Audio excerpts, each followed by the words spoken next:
I imagine most Toronto FC fans have spent the last few days in a pretty similar way, grinning ear to ear after a massive performance against the league's best team, watching that Richie Larea goal till their phone loses battery, and of course humming the Brass Bonanza to themselves throughout the day. This week on Waking the Red Weekly, presented by Footy Talks. We'll discuss a successful start to Toronto FC's life in Hartford. We're also very excited about our guest this week, the man behind at Toronto FC and so much more, the club's digital content manager, Eric Giacometti. He'll join us a little bit later on today. But first, Jeff, did I get the account of your week accurately there? Yeah. I'm still looking at Big Head Jeff and losing my mind. But it's pretty good approximation of my week. Absolutely.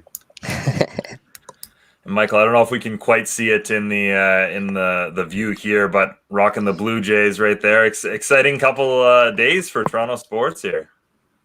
Of course, I got to give it a shout out to my Blue Jays. You know, they've been in a similar position to Toronto FC as one of the only teams to, I guess, in Canada to have to play, down the States. They're not at home. And you know what? They battled through and they're in the postseason. That starts today. So shout out to the Toronto Blue Jays. I know TFC have been, kind of reaching out to them for a little bit of advice here and there. So let's go Blue Jays. Yeah. Yeah, well, let's get into it off the top here because I think we have a lot to talk about in this week's show. And Toronto FC, a massive win, easily their best performance of the season, certainly their best half of the season against the Columbus Crew. I guess thoughts on what again was a complete performance, a complete team effort, and again, kind of validating for both the team and for us as well, because I think we've been saying on this show for so many weeks, we think this team has much better than they've been showing, and they certainly demonstrated their ability in that game, didn't they? We'll start with you, Michael. Yeah, no, what a difference that win makes. I kind of wrote about this, and if TFC lose that game, they're sitting back, and they're 8 points back at the Supporters' Shield race with, I think, 9 matches left to play. That's a hard gap to overcome, and they do end up pulling that win out. They pick up the 3 points, and now it's only 2 points. So they're right in the mix of things, and I think that win honestly make or break their run towards the Supporters' Shield. It's been their goal since the start of the season. It's what they've been talking about. And we kind of talked about this last week, what would have been a disappointment for Toronto FC's season. In my opinion, it's not contending for the Supporters' Shield just based off the way they've been talking about it, because it has been a constant goal for this club. And if they can't achieve their goals, then they're falling short. So good to see them battle back. What a second half it was. It could have been the best second half I've seen since, I've taken it over here at WTR. It's just, I'm really happy that they were able to kind of pull that out and, live up to their expectations, because they've kind of been on this kind of like slowish, kind of sluggish ride. And it's good to see them battle back out of it. Yeah, I mean, I'll take the Shield, asterisks and all. I'll take the Shield. No qualms there. Brass Bonanza was really inspired as the goal music. That was really inspired. It was completely unexpected, totally genius. It warmed every part of my heart. It was just every part of my Hartford Whalers. It was pretty fantastic. Yeah, what a goal song. That's a classic. Yeah, I'm a massive fan of goal songs in soccer, actually. It's not like a very common thing, but you see it for a couple of clubs do. I know Bayern has their very Bavarian music after they score. I think Ghent had that pretty classic hockey goal song as well after they scored, which was pretty cool, and all their fans sing. So I definitely like goal music. Let's take it a step further. I'm wearing a Jays shirt here. Each Jay has their own walk-up song. I think each TFC player should have their own goal song, no? Let's add a little flair to it. I see. I would be completely fine with that. I think. What do you think Pozuelos would be? That Alejandro song by Lady Gaga. Yeah, there you go. That's a good shout, Jeff. Right off the top of the head there. I'm impressed. I do make playlists for a living on WTR. I'm just saying. There you go. Yeah. But I don't know. There's so many ways you could talk about this match, but the one thing that stood out to me, especially considering how much we've talked about it lately, is the way they were able to kill this match after they went up. That was a determination that we haven't seen from this side before.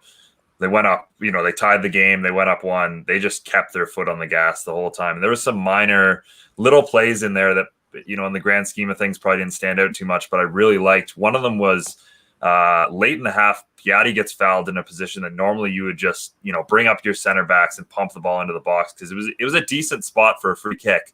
But instead of that, they kept everyone back. They just kind of cycled it back into possession. And I think that was the main key there, was how well they kept the ball during that second half, but also, while they weren't making incredibly risky passes, they were still making passes forward and still making good runs into the box and that sort of thing. And I think that was a massive difference from what we've seen in recent weeks from Toronto FC when they go up late, wasn't it? Yeah, we'll start with you. Oh, yeah, go on. I think you mentioned this after the game, Mitch, and you said that there wasn't really a moment where TFC kind of felt that kind of pressure in comparison to kind of games past where, we're hanging on and we're kind of waiting for that moment to come. But in that game against Columbus, it was TFC with their foot on the gas pedal. They were dictating the second half. And that's kind of what they were doing the other night when Andy decided to swap out his center backs against DC United. They were dominating that game. They were pushing forward. And you saw tonight, he decided not to go, or not tonight, last game, he decided not to go to that back five and kind of invite that pressure. And whereas, they decided instead to take it to Columbus. And we saw what was the fruition of that. I don't know if you have any thoughts on that, Jeff. Well, I was watching Josie, and his performance in the second half was ridiculous. Because I thought he was so out of place in the first half. I mean, he was like a left back for some passages of play, and I was like, what the hell is he doing so far into our own zone on the pitch? But we unleashed the beast. I mean, there was a moment in the second half where he pulled Azizu. I mean, he went for a header just to keep possession. He went up and challenged for a header. And placed it, in a way that the rest of the team could jump on it. I know we're probably going to talk about Richie Larea a lot, but to change your whole shape and responsibilities to allow Richie to be that kind of a persistent threat down the right-hand side was a really interesting tactical wrinkle.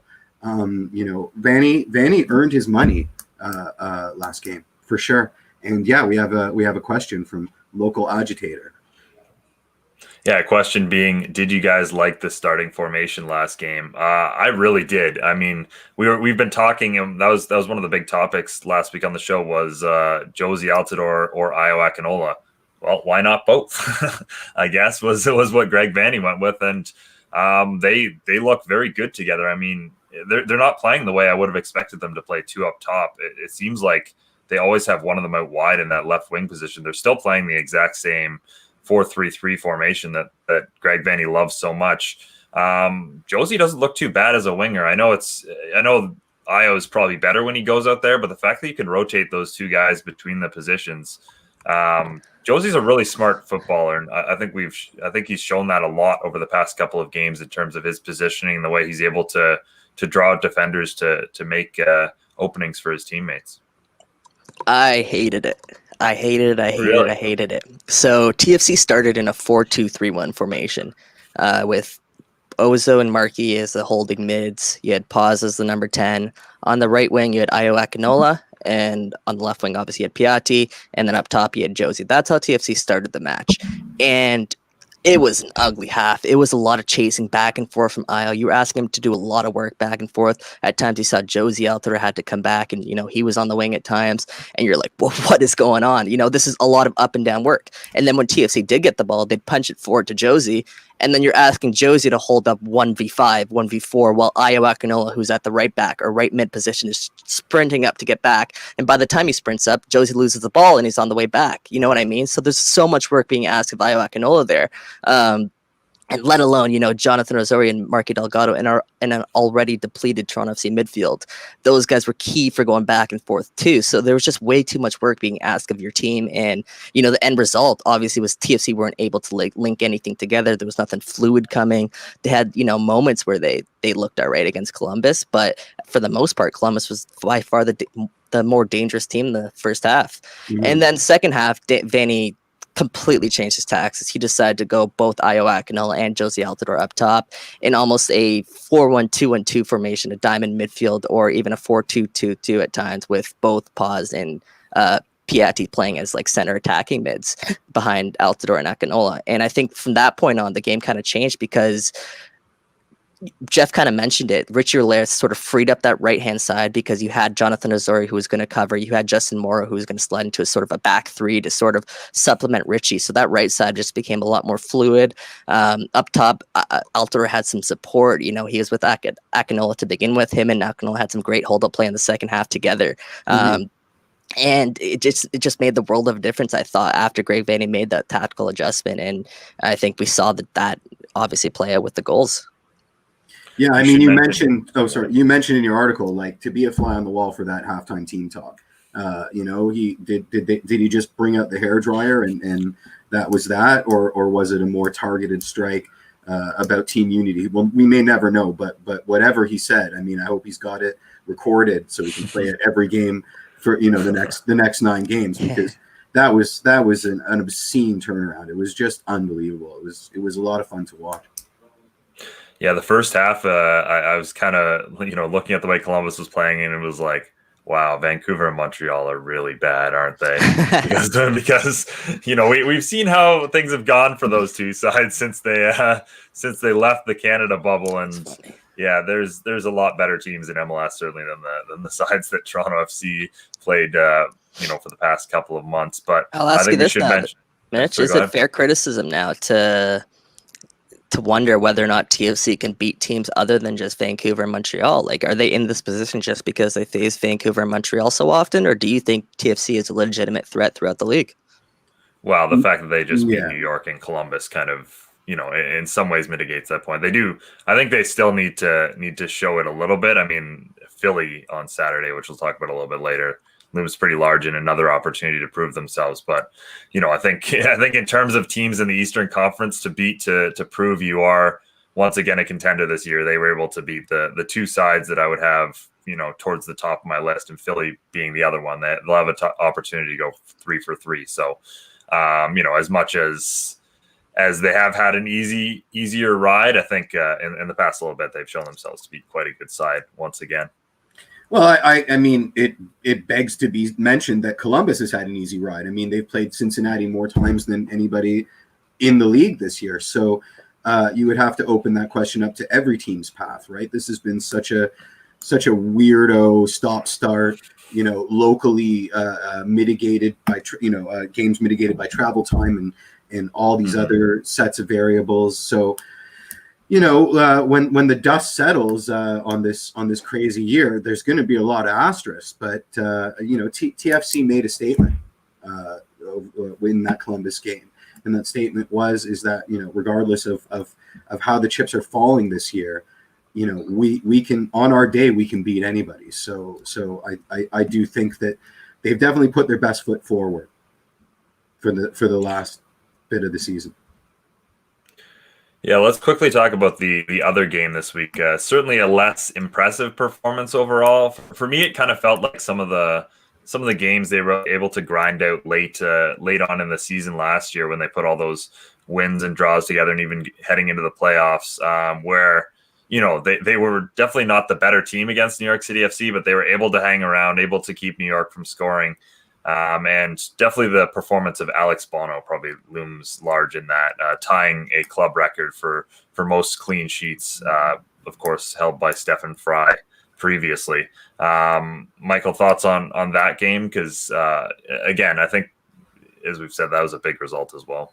Yeah, that's sort of why I asked that question earlier. Is TFC a legitimate contender? And it's honestly, I watched that game against New York City FC, who isn't one of the premier teams, I'd say, in the East this season. I'd say they're up there. They're decent, but they're not one of the premier top teams, I'd say, especially considering the injuries that they had against that Toronto FC team. So I felt that performance as a whole was completely disappointing, and that first half against Columbus was disappointing. But then you bounce back and you look at what TFC did against Columbus in that second half, and you wonder why can't they go on and win the Supporters' Shield. Just going back to that performance again a little bit by Alex Bono, how impressive is that for his ability to come in? How often does he play? Like, he's played twice in 2020, and he's posted 2 clean sheets. You know how difficult that is? I mean, we talk about it all the time in hockey and, you know, in others. We don't often see a backup goalkeeper kind of get played in this sort of role that Alex Bono is getting played in soccer. But how difficult is that to come in and, find his place in the side, and not only find his place, excel in it? To be honest, does it create a goalkeeper controversy down the line? It's still Q's net to lose for me. I don't know how you guys feel about that. Well, I mean, it opened up a rather long dialogue on our comment boards, and people on the dissenting side of the coin were saying, Q's age is an issue, and then people on the other side of the coin were saying Bono's salary is an issue for a second string goalkeeper. It's MLS, it's a capped league. There's a lot of noise coming through the woodwork with respect to what is the pandemic going to do to the salary cap in the league next year.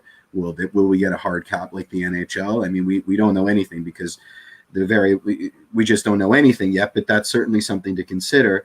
When we had Bones and Clint Irwin, we had 2 number ones as well. So this isn't a new thing for TFC. But that didn't last. And I think that this is also unsustainable. Alex, he's going to want some minutes. And if we're not prepared to give them to him, he's going to go elsewhere. And to be frank, getting that amount of money off the books might help TFC, and it might be mutually beneficial. But I mean, let's put it this way. Do you half and half it? Do you put Bones up against teams that like to shoot a lot and Q against all the others? What does that do to consistency? I don't think that's the answer, but that won't be satisfactory to Alexander Bono. You definitely don't half and half it. I don't think ever for goalkeepers. I think you gotta have a clear number one, and that is Quentin Westberg for me right now. You've got the systems that they play with Toronto FC, and I think that's something that definitely gives Westberg the advantage. He fits better in terms of the way they want to possess the ball, the way they want to play out from the back. So there's that in his advantage. I just think, but I do think this is something you revisit in the offseason, because right now I think it is critical that you have a second keeper who can step in for those Wednesday, Sunday back-to-backs. You're not going to do it every week, but having that ability right there, I think that's worth it at the moment. But I don't think you can go into another season where you have 2 keepers making what they're making. Also, quickly wanted to mention, looks like Michael has something to say as well, but I quickly wanted to mention the age thing. I don't think that's as big of a deal for a goalkeeper at all. I just wanted to point out that the transfer window does end the end of October. It's the secondary one. So there is a little bit of time to, make a move. There are rumors in the offseason, rumblings in the offseason that Toronto FC were looking at a deal for Alex Bono and Julian Gressel. They're kind of circled around those 2 kind of quality of players. And that's honestly kind of the value that Alex Bono kind of has in this league. If TFC do decide to flip him, he is able to bring back a valuable asset. I'm not saying it will be Julian Gressel, of course, but what I am saying is that TFC have some currency now because Alex Bono has had such good starts. Prior to that, it was kind of an issue. Maybe do TFC is he able to? Is another team willing to take on Alex Bono's salary? And I think it's hands down anyone be willing to take on that salary, especially considering he's 26 years old, going into the prime of his career. But yeah, I don't know how you guys feel about that. I agree. I think we'll table that discussion for a second, because it looks like Eric Giacometti is here. If you want to bring him on here, Sophia. There's the boy. What's up, guys? How's it going? We are now joined by Toronto FC manager of digital content, Eric Giacometti. How you doing? Doing all right, man. It's good to be back home in Toronto even if it's just for a couple of days, just kind of have a little bit of a reset while we're in our home away from home in Connecticut. So, good to be back home, even if it's in quarantine. Sweet. Well, we're gonna start you off with a heavy hitter here. Rank these in order: people DMing you for a trial with the club, people getting mad at the account after a loss, or Josh Cloak asking you for the lineup graphic.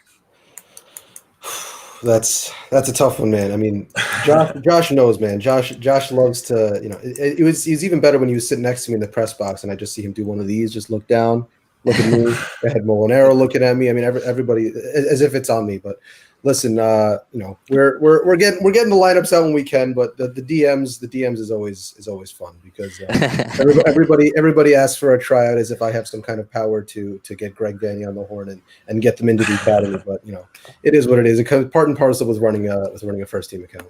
So we've got a fan question. I'm going to mangle this name because it's a tongue twister. Joshua Klocka. Hey guys, first time, long time question for the guest. What time will the lineup be out? Good guys, question. It's been great. Good Thank you guys so much for having me. On a serious note, though, Eric, like you've been spot on this year with the lineups. I feel like those are coming out pretty on time. What's changed in your job, and can you kind of give us a little bit of rundown of how difficult things are to kind of manage this COVID-19 virus?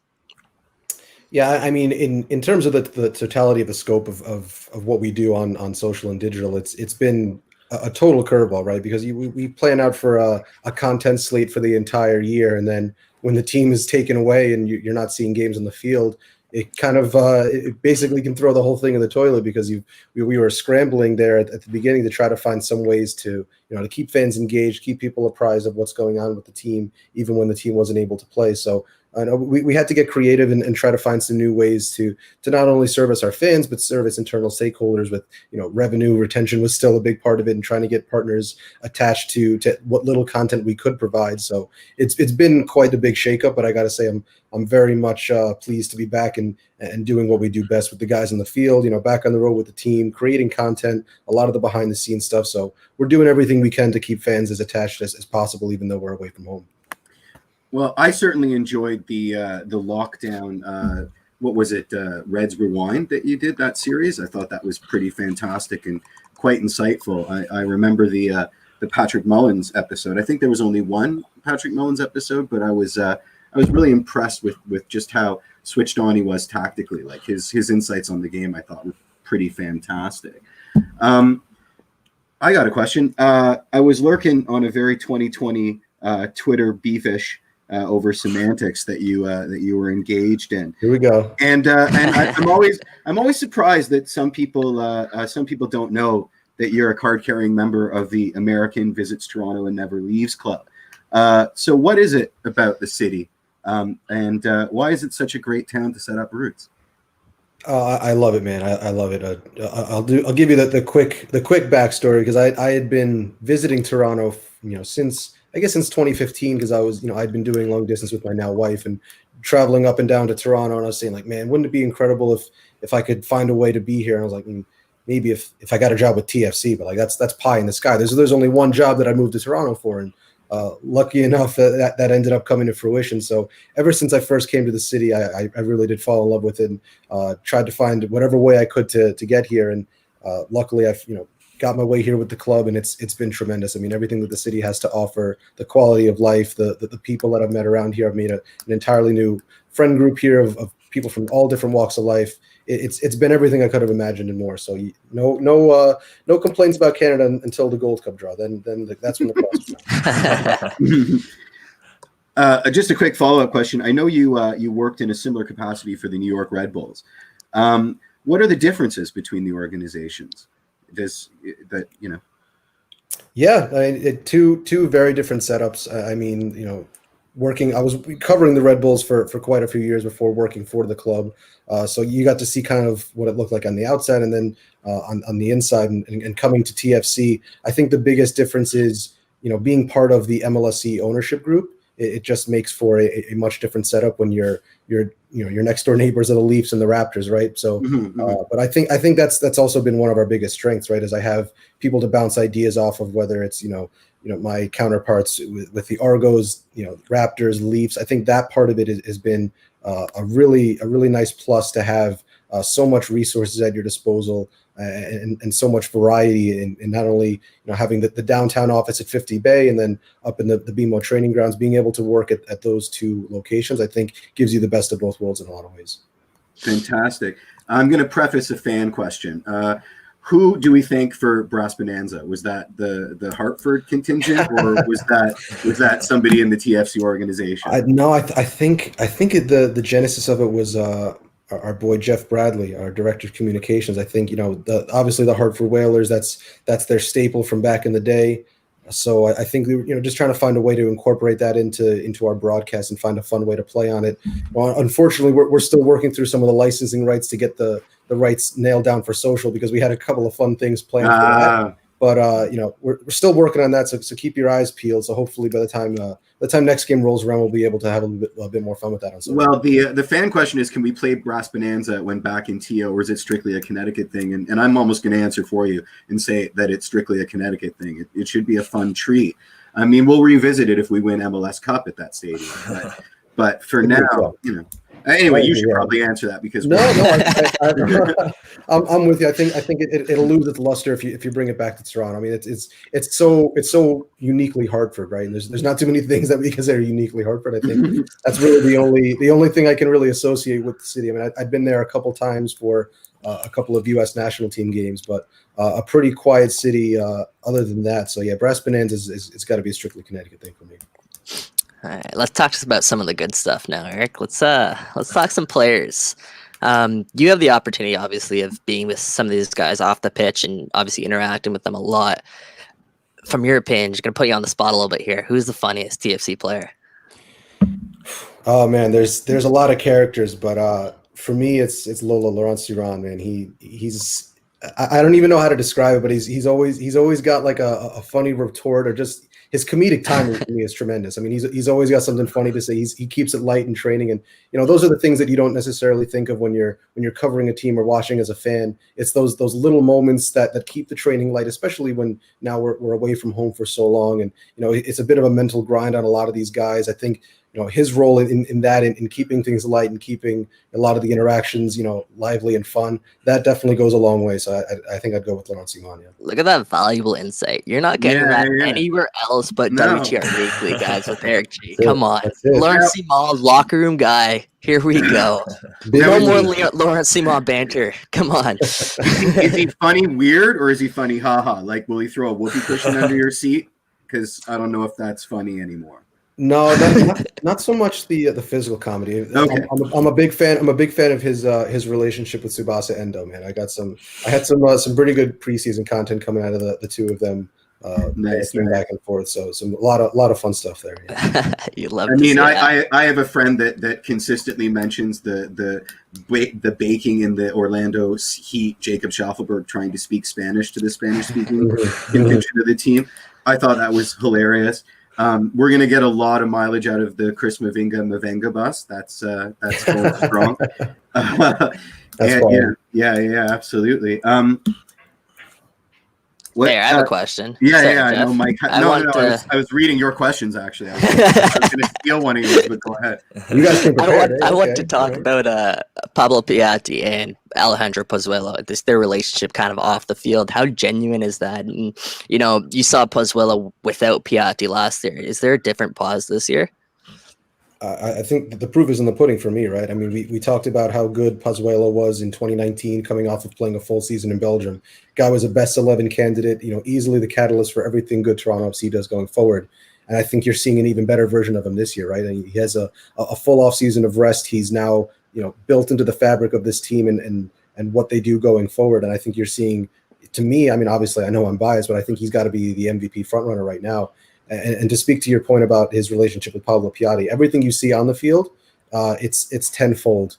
It's tenfold off the field. I mean, he's very much woven into the fabric of this team. The two of them are inseparable off the field, and the banter that they have together is great. I think they've gotten together quite nicely. It's maybe somewhat similar to Michael's earlier question, but there were some rumors out of training this week that Chris Mavinga might be trying to take your job. Which Toronto FC player do you think would be the best running the Toronto FC socials? Mavinga's a good shout, man. He's another one of those funny guys that keeps things really light, and I think he's coming around in his Toronto slang as well. He's been learning from the likes of Liam Fraser and Richie. Yep, we lost him. We lost Eric G. Yeah, we lost. It looks like we lost him there. Damn, I was into that. That was, me too. Yeah, some good insights into maybe. I wonder who got him there if the Chris Mavinga people. I will. I'll build off his Pozuelo sentiment there, though. He has to be the front runner for MVP this year. He's just been so consistent, game in, game out. Greg Vanney said he's not only producing assists, he's producing goals. Is there a hotter player in the league right now than Alejandro Pozuelo? I mean, listen, you could spit and choose a sounder, but that's the problem. They split the votes, right? Like Jordan Morris is having a hell of a season. Rui Diaz is having a hell of a season. Nico Ladero is having a whale of a time out there. The problem is that you're now splitting the votes. What was the other show? Someone was saying Zelarayan on the Crew is up there. Players, Matt, even on the Crew, yeah. He's quality. Yeah, he's quality. Yeah, I mean, I'm biased, so for me, I'd love to see Pazzo take it, but I'll take another step forward. Like how. Okay, when Pozuelo was first brought to Toronto FC, he was brought in to, let's be real, I mean, as much as they want to shape it that he wasn't, he was brought in to fill someone else's shoes, some pretty damn big shoes. And fast forward, some atomic ant-sized shoes. Fast forward, year and a half, if that. This guy's a legitimate candidate for MVP. I didn't think we'd be seeing another one of those in Toronto anytime soon. And I think his ability to step into those shoes and fill those shoes is just, I cannot be understated how well of a job he's been doing on and off the field. Yeah, it's interesting, right? Oh, there's Giacometti back. Man, we got to stop talking about Eric G now since he's all the time and I'm out. That's it. I do take issue with Chris Mavinga taking over social media, because there was a few posts back in the day that were vague to the point of driving me crazy. I mean, there was a couple Drake lyric posts, and Drake has some morose, morbid lyrics, but he gave them context free. So I mean, he set TFC. Listen, I mean that shows he has power over the platform, but he set TFC Live on fire about 3 times unnecessarily last year. Has he ever talked to you about that? Like it's a bad thing. It's kind of engagement, right? We're in the engagement business, baby. That's called getting the clicks. Yeah, he's a character, man. He's an enigma. You can't put a bottle on his personality. So I would I take it. You got to take everything that comes with the Chris Mavinga package. Love it. Which includes a rental of a golf cart for him to get from the training ground to the cart content. Oh, just incredible. Well, I mean, you pulled that. You had a follow vehicle. That was fantastic.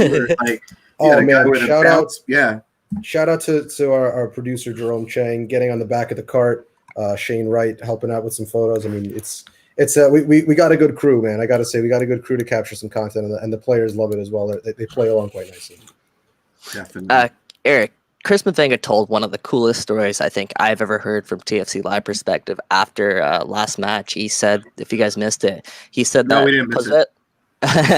He said that Paz came up to him afterwards, and after Chris Mavinga let up that own goal in the first half, and Chris Mavinga said, Paz came up to him. He said, "Don't worry, you've done well for us this season. I'm going to go out there. I'm going to score a goal. I'm going to get an assist. And don't worry, we got you." And he came out and he did that against the first place Columbus Crew. Is that kind of who Paz is off the field, and how much does he kind of help his teammates? To me, I think it's emblematic of everything that this team is. Again, I know that you can point to the flag you got there behind you, that they all for one, right? It's just a saying. It's just what the team is. But I think it genuinely does embody what this club has. And a lot of times, to me, culture around the club, I think it's one of those buzzwords that I think it's thrown out there a little too much without a true understanding of it. But the culture around this club really does permeate into a lot of different ways. And I think it's important to remember, too, that Pozuelo was a captain of Genk before coming over to Toronto, right? So he's not new to the leadership role. This is something he's very comfortable doing. And now, a year into his tenure with the club, he's only going to get more comfortable being that guy in the locker room. And with Michael being out, more guys are stepping up into that leadership role. And talk about being a leader. I think just the cojones to come out and say, yeah, I'm going to bag a goal and an assist at halftime, and goes out there and does it against the first place team after, a bit of a deflating first half. It just shows not only what this team is about, but Pozuelo, we know what he can do, and we know what he's all about. What are the digs like in Hartford? I mean, it's impressive on TV. It's got that kind of El Volcan, Azteca kind of vibe to it. It's a college football stadium, and that's a religion down south. Can you speak a little bit on the amenities? Is it haunted? Well, not yet anyway. I mean, I think 1-0. We'll take 1-0 right now, but it's a nice pitch. Like I mentioned before, it's a place that the U.S. national team has called home on several occasions. So it's a very nice venue. I actually spoke to Justin Morrow right before the match, just kind of picking his brain about what he thought of the pitch as well. It's not quite up to BMO standards, but in terms of a home away from home, it's just about as good as you could have imagined. And I think the ops team behind the scenes did a really nice job of doing what they can to make it feel like home. There's a lot of the similar signage that you see from the players walking out of the tunnel. With, the All for One, they will see red. The supporters group's banners are now represented behind the net. So there's a little bit of that home feel to the stadium. You do as much as you can. It's never going to be Toronto. It's never going to have the same feel as being by the lakeshore. But the club has done a really good job of trying to make it feel as home as possible. Yeah, yes. I imagine the grounds crew didn't travel with you, so you must have Rob must have been on a conference call with whoever's in Hartford, making sure that it's up to snuff. Yeah, I imagine so. I know that there was a lot of ground visits to see what was to be the best setup, and I'm sure head groundskeeper Rob Heggie was on calls with them to make sure that the grass was cut at the same length and it was watered at the same time of day, because I mean that stuff is an exact science, and it's very much. It very much does come down to those little idiosyncrasies that you don't think about until you get to the pitch, and then they do their pre-match inspections, and they're pretty meticulous with it. So yeah, definitely something the team has paid close attention to. Cheers. Shout out to the ops team. Obviously, it takes a lot of work, to kind of put all that together, all the little things that go into it on TV. From our perspective, it looked absolutely fantastic. We've gone 37 minutes, and we have not talked about Richie Larea. Oh my! That's some serious Legend. slander here on our part. And yeah, you said it there. Absolute legend after his performance. Eric, give us some insight into what the ceiling is for Richie Larea, and how far he's grown in just such a short amount of time. He's only been playing the position for a little over a year. I mean, to me, I think we're just scratching the surface of what Richie can do. And I was just talking about this on the Come On You Reds podcast. Quick little plug. But the fact that Greg Vanney is not only is he putting Richie as one of the first teams on the team sheet, he's now game planning for Richie to be the focal point of an offense as a right back. I mean, how often do you see that? I mean, you're starting to see Justin Morrow, who is one of the premier left backs in MLS history. Last game you saw him kind of slotting back into a back three alongside Mavinga and Omar, which gave license for Richie to go forward and be that catalyst of the attack. You saw the back line constantly picking up their heads and looking to hit that diagonal to the byline to try to get him into space, isolate him 1v1. That to me says everything you need to know, that this is as important as anybody in terms of going forward. And I think defensively he's made big strides in terms of his 1v1 defending. I think that's the only thing that could be holding him back from being really one of the premier right backs in MLS. And I think already he has to be in that conversation. Is right back his best position? Yes, it has to be. I mean, you look at, especially the way that he's playing in Greg Vanney's system. I mean, you can make the argument that maybe he's a little more well-suited to play on the wing, but I think that disrupts a little bit too much of what the team does in the front three. If you look at an Akinola, Pazuello, Josie, Piatti, any of those combination of players, I think it makes the most sense to have Richie play in that right back spot. And he obviously has a lot of license to go forward. And again, the team is built around his ability to do just that. Well, Eric, we really appreciate you taking the time. We'll let you go for real this time. But some great insights. Other than mentioning another Toronto FC podcast, there are no others that exist. But we do really appreciate the time this week. Of course, guys. Anytime is a pleasure. Yeah, so I'm going to write you a DM right now, and I'll get a trial with the team. What, Monday, Tuesday? Meet us at the training grounds next Thursday at 3. Oh, yeah. If you guys want a trial, just hit up Eric G's DMs. That's the key. Cheers, Eric. All right, thanks, Eric G. Yeah, I think. Awesome stuff. Absolutely. That was great getting a little peek behind the curtain of at Toronto FC and everything the club does on social, because as great as they are on the pitch, I think this is one of the organizations that's pretty much unmatched in MLS off the pitch, and their social and digital stuff goes a long way towards that, I believe. Yeah, it strikes a really nice balance between outright banter and factual, which is a difficult tightrope to walk. So it's credit where credit is due. There's just so much versatility in their content, whether it's digital, whether it's written stuff, whether it's those little GIFs, if you guys want to call it that, or just little stuff that they do that keep everybody on their toes and keep TFC live and involved. It's unreal. So shout out to that crew there. I did want to also give a little shout out to Lawrence Simon. Like, on all seriousness, that trait is so selfless and so intangible in a squad, especially a squad with the amount of star potential that Toronto FC has, the amount of star names that Toronto FC has. For Lawrence Simon to keep things loose, Chris Mavinga to keep things loose, and I'll throw Alex Bono in that list as well, because his effect on this team off the field is incredible. I know we were talking a little bit earlier about his salary and what he's kind of bringing on the field. If we're just talking goalkeeper wise, sure, we ship him off in a heartbeat. But if you take into account what he brings to this team off the pitch, that's a huge loss for the locker room if Alex Bono goes. So you got to take that into account as well, and just shout out to those guys for keeping these light in this difficult times. Yeah, I do think that's a great point, because it's as you said, these are unique times, and we've seen some Toronto FC dressing rooms that certainly aren't amicable, to say the least, in the past, and in somewhat the more recent past as well. But at the moment, it really does seem like this group has become close together, and that's not just talk. And again, that's really important in a season where you don't have fans, you can't be home all that often. If you're Toronto FC, you have to really like the guys you're playing with, and it does seem like this team really likes each other at the moment, which is, as we said, very important. Yeah, agreed, absolutely. They're one of the most likable Toronto FC teams, honestly, in recent memory, and obviously that 2017 team obviously trumps all. But we went through some bad times after that, and to come back to this full circle, it's kind of nice. And we'll see how this team ends the season. We got a big test coming up Saturday, which I kind of want to talk a little bit about. Against the Philadelphia Union. Yeah, go ahead, Jeff. Well, I mean, if we're talking about turnabout is fair play for that 2018 season, it is so satisfying to see. It happened to some of the teams that it was never going to happen to. I'm looking at you, Atlanta. We got a lot of shade for 2018. The MLS Cup hangover, the CONCACAF Champions League run hangover. It means nothing because Toronto are crap. And now we're being vindicated for that. So I thought it was worth a mention. Jeff held that grudge for 2 years. Yeah. So sweet for him to say that just now. Weight lifted. Oh, God.